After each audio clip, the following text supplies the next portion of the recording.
Delhi NCR में खौफ का नाम बने तमाम बड़े गैंगस्टर दिल्ली में रहकर नहीं बल्कि विदेशों में बैठकर हत्या, रंगदारी, वसूली का गैंग चलाते हैं।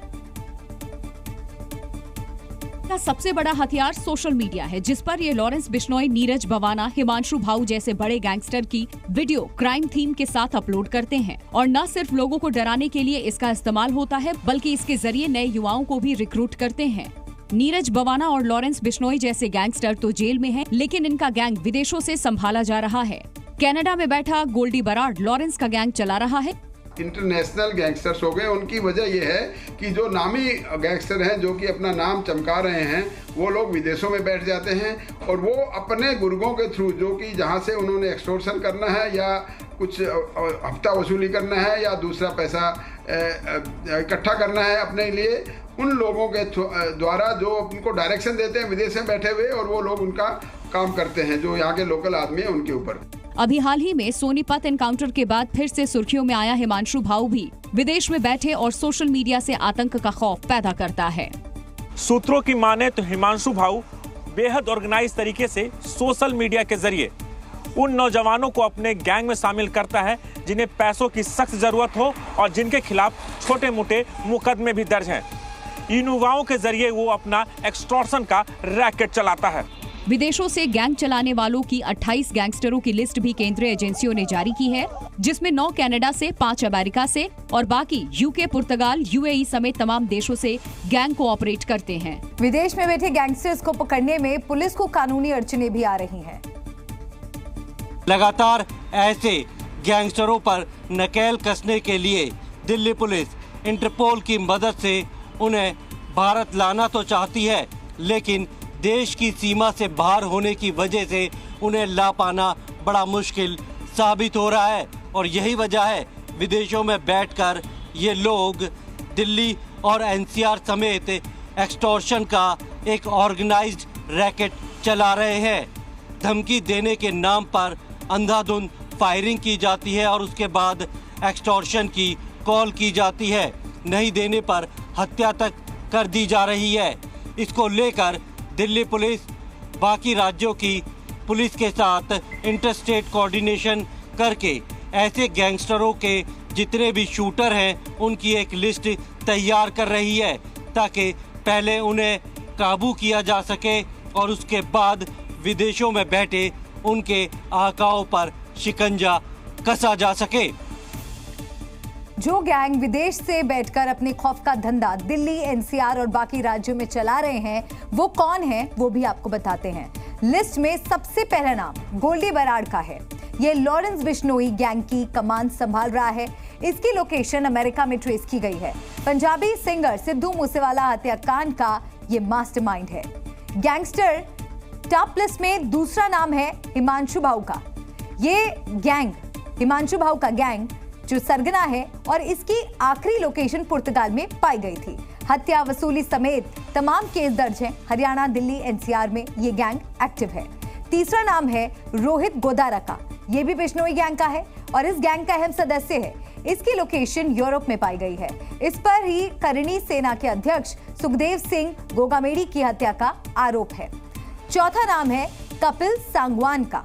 ये भी बिश्नोई गैंग का मेंबर है और यूके में बैठकर हरियाणा, दिल्ली में दहशत फैलाने का ये काम कर रहा है। इस पर ही हाल ही में हरियाणा इनेलो के अध्यक्ष और पूर्व विधायक नफीस सिंह की हत्या का अंजाम दिलाने का आरोप है। पांचवा नाम है अनमोल बिश्नोई का। ये लॉरेंस बिश्नोई का भाई बताया जाता है और बिश्नोई गैंग का अहम सदस्य है। इस पर सलमान खान के घर फायरिंग कराने का आरोप है। और विवादों में घिरी महाराष्ट्र केरल की आईएएस अधिकारी पूजा खेड़कर लगातार सुर्खियों में है और उन्हें लेकर हर रोज नए खुलासे हो रहे हैं। ताजा मामला पूजा खेड़कर के एमबीबीएस में दाखिले को लेकर जुड़ा है और खुलासा हुआ है कि ट्रेनी आईएएस अधिकारी पूजा खेड़कर ने साल 2007 में पुणे के काशीबाई नवले मेडिकल कॉलेज में एमबीबीएस में दाखिला लिया था और दाखिले के वक्त NT3 श्रेणी का गैर क्रीमी लेयर प्रमाण पत्र जमा कराया था। बताया जा रहा है कि दाखिले के दौरान पूजा ने अपना मेडिकल प्रमाण पत्र भी कॉलेज को सौंपा था और प्रमाण पत्र के मुताबिक वे मेडिकल रूप से पूरी तरह फिट थीं। एडमिशन के टाइम पे उसने मेडिकल फिटनेस सर्टिफिकेट सबमिट किया था। उस पर डिसेबिलिटी का कोई उल्लेख नहीं है। यानी वो फिजिकली पूरी तरह से तंदुरुस्त है, इसका मतलब ऐसा होता है उस फिटनेस सर्टिफिकेट का, ऐसा मतलब होता है उसका। वहीं ये भी बताया जा रहा है कि ट्रेनी IAS अधिकारी पूजा खेडकर ने पुणे जिला सिविल अस्पताल से विकलांगता का प्रमाण पत्र भी हासिल करने की कोशिश की थी, लेकिन उनकी मेडिकल जांच के बाद अस्पताल प्रशासन ने उन्हें विकलांगता का सर्टिफिकेट देने से मना कर दिया था। महाराष्ट्र काडर की ट्रेनी IAS अधिकारी पूजा खेडकर पर अपने पद का दुरुपयोग करने और सिविल सेवा परीक्षा उत्तीर्ण करने के लिए फर्जी विकलांगता और जाति प्रमाण पत्र जमा करने के आरोप हैं। उत्तरी कश्मीर के कुपवाड़ा में भारतीय सेना ने घुसपैठ की एक बड़ी कोशिश को नाकाम कर दिया। सेना ने 3 आतंकियों को मार गिराया, तो वहीं आतंकियों से भारी मात्रा में हथियार और गोला बारूद बरामद किए गए। अमरनाथ यात्रा पर हमले की साजिश थी। उत्तरी कश्मीर के कुपवाड़ा जिले के केरन सेक्टर में जो घुसपैठ की कोशिश विफल कर दी गई और 3 मिलिटेंट्स को मार गिराया गया, उन मिलिटेंट्स का मंसूबा ये था कि वो कश्मीर में चल रही अमरनाथ यात्रा को निशाना बनाएं, लेकिन इससे पहले कि वो अपने मंसूबों में कामयाब होते, उन्हें नियंत्रण रेखा पर ही मार गिराया गया। उनके पास से भारी मात्रा में हथियार और गोला बारूद बरामद किया गया है, जिसमें करीबन 3 AK-47 राइफल, कई पिस्टल, हैंड ग्रेनेड्स और पाकिस्तान मेड कई ऐसी चीजें मिली हैं जो उनके पास से बरामद की गई है। रैली में जिस तरह से अमेरिका के पूर्व राष्ट्रपति ट्रंप को गोली से मारने की कोशिश की गई, क्या इसकी भविष्यवाणी अमेरिका के एक पादरी ने पहले ही कर दी थी? क्योंकि अब उस पादरी का वीडियो तेजी से वायरल हो रहा है। अमेरिका के ये वही पादरी हैं जिन्होंने आज से 3 महीने पहले ही भविष्यवाणी कर दी थी कि डोनाल्ड ट्रंप पर जानलेवा हमला होगा। इनका नाम ब्रैंडन बिग्स है, जो अमेरिका में एक पादरी है और भविष्यवाणियों को लेकर सुर्खियों में रहते हैं। ट्रंप पर हमले के बाद अब इनका 3 महीने पहले का वीडियो वायरल हो रहा है, जिसमें ट्रंप पर अटैक की भविष्यवाणी की थी। वीडियो में जो भी ट्रंप के अटैक को लेकर भविष्यवाणी की, वो बात भी 100% सच निकली। पादरी ब्रैंडन बिग्स की ट्रंप पर अटैक की भविष्यवाणी तो सच निकली। अब देखना होगा कि ट्रंप के प्रेसिडेंट बनने की जो भविष्यवाणी इन्होंने की है, वो सच निकलती है या नहीं। लगातार विवादों में रहने वाला नोएडा का गार्डन गैलेरिया मॉल एक बार फिर चर्चाओं में है। इस बार मॉल की पार्किंग में 2 पुलिसकर्मियों ने फायरिंग कर दी, जिन्हें गिरफ्तार भी कर लिया गया। नोएडा के थाना सेक्टर 39 इलाके में हुई फायरिंग की एक घटना 12 जुलाई की बताई जा रही है, जहां देर रात करीब 2 बजे यूपी पुलिस के 2 सिपाही गार्डन गैलेरिया मॉल में पहुंचे और मॉल की पार्किंग में फायरिंग कर दी। जब 2 पुलिसकर्मी धीरज और मुकुल अपनी गाड़ी से गार्डन गैलेरिया मॉल आते हैं, उनके पास सरकारी पिस्टल भी होती है। दोनों पुलिसकर्मियों ने अपनी सरकारी पिस्टल पार्किंग एरिया की गाड़ी में ही रख दी और वापस आने पर पिस्टल असेंबल करने लगे तो पिस्टल से गोली चल गई, जिसके बाद मॉल के पार्किंग एरिया में हड़कंप मच गया। धीरज और मुकुल जैसे ही बाहर आते हैं, उन्होंने अपनी गाड़ी में रखे मैगजीन को अपने पिस्टल में लगाते हैं और इसी दौरान गलती से एक फायरिंग हो जाती है। मॉल के पार्किंग एरिया में फायरिंग की सूचना मिलने पर पुलिस मौके पर पहुंची और दोनों को गिरफ्तार कर लिया। आरोपी दोनों पुलिसकर्मी गाजियाबाद के इंद्रापुरम थाने में तैनात है। पिस्टल रखने के दौरान लापरवाही से गोली चलने के बाद दोनों पुलिसकर्मी को जमानत भी दे दी गई है। गुजरात में आणंद के पास हुए एक सड़क हादसे में 6 लोगों की मौत हो गई। यह हादसा अहमदाबाद वडोदरा एक्सप्रेसवे पर हुआ, जहां एक ट्रक और लग्जरी बस आपस में टकरा गई। बताया जा रहा है कि हाईवे से गुजर रहे ट्रक का अचानक टायर फट गया और वो हाईवे पर खड़ी एक बस से टकरा गया, जिसके बाद बस डिवाइडर पर बैठे यात्रियों से टकरा गई। हादसे में 8 लोग घायल भी हुए हैं, जिनका अस्पताल में इलाज चल रहा है।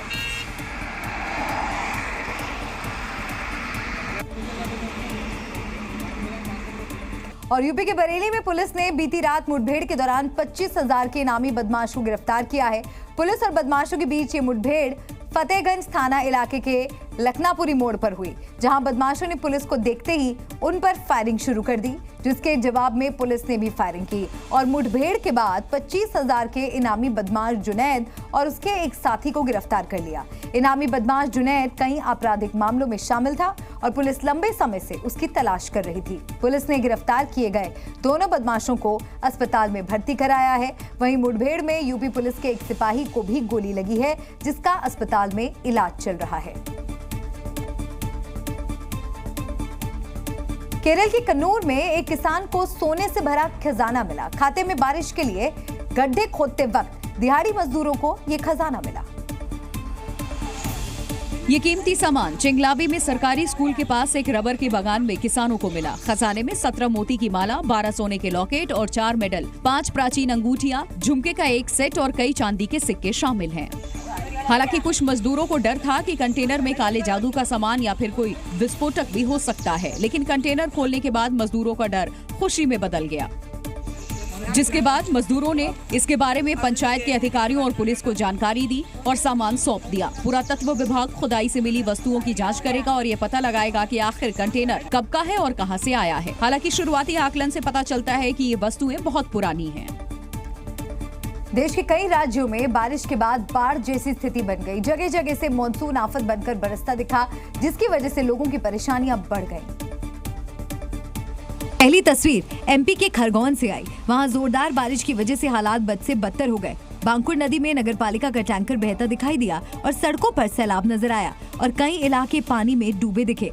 वहीं ऐसे ही हालात राजस्थान के टोंक में हैं, जहां जोरदार बारिश से तालाब जैसी स्थिति बन गई और सड़क पर तेज बहाव में बाइक बहती हुई नजर आई। इस मौके पर मौजूद लोगों ने बाइक को रोकने की कोशिश की, लेकिन तेज बहाव में बाइक बहती चली गई। वहीं दिल्ली एनसीआर के कई इलाकों में आज तेज बारिश हुई। बारिश के बाद दिल्ली में लोगों को गर्मी से राहत तो मिली, लेकिन परेशानियों का भी सामना करना पड़ा। जोरदार बारिश के बाद कई इलाकों में जल भराव हो गया। मौसम विभाग ने दिल्ली एनसीआर समेत पूरे उत्तर भारत में बारिश का अलर्ट जारी किया है। अगले कई दिनों तक दिल्ली में बारिश होने की संभावना है।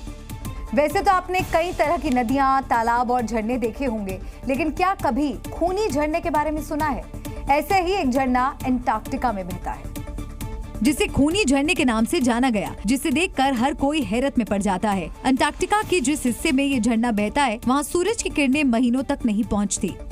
वहीं रिसर्च के बाद वैज्ञानिकों ने दावा किया कि जहां झरना बहता है वहां पर लगभग 3 मील तक लोहे की खदान है। जब झील का पानी लोहे की इस खदान के ऊपर से बहता है तो ऑक्सीजन के संपर्क में आने से इसके पानी का रंग लाल हो जाता है। आपको बता दें, इस झरने के बारे में वैज्ञानिकों को 1911 में पता चला था, जिसके बाद इस झरने का नाम लाल झरना रखा गया। रूस ने एक बार फिर यूक्रेन पर जोरदार हमला किया। रूस ने इस जबरदस्त हमले में यूक्रेन के गोला बारूद डिपो को निशाना बनाया, जिसका वीडियो भी रूसी रक्षा मंत्रालय ने जारी किया। रूस के इस भयंकर हमले में यूक्रेन का गोला बारूद डिपो पूरी तरह से तबाह हो गया। वीडियो में दिखा कि आसमान से डिपो के ऊपर बम बरसाए गए, जिसमें पूरा का पूरा डिपो धमाके के साथ उड़ गया और पल भर में ही पूरा इलाका धुआं हो गया। रूस के हमले का एक और वीडियो भी सामने आया, जिसमें रूसी सैनिक टैंक से भी यूक्रेनी ठिकानों पर हमला करते हुए नजर आए। वीडियो में हमले के बाद यूक्रेन के ठिकानों में जोरदार धमाका हुआ और फिर आग लग गई। वहीं यूक्रेन ने दावा किया कि उसके सैनिकों ने रूसी सेना के साथ कई अलग अलग जगहों पर 100 से ज्यादा बार मुठभेड़ की, जिसमें रूसी सैन्य कर्मियों और उपकरणों को भारी नुकसान पहुंचा। रूस लगातार यूक्रेन पर ताबड़तोड़ हमले करता दिखाई दिया। रूस की एयरफोर्स भी यूक्रेन के कई ठिकानों पर हमले करती नजर आई। वहीं अब रूस ने यूक्रेन पर KF-52M हेलीकॉप्टर से हमला किया। रूस ने यूक्रेन के सैन्य बेस को निशाना बनाया, जिसका वीडियो भी रूसी रक्षा मंत्रालय ने जारी किया।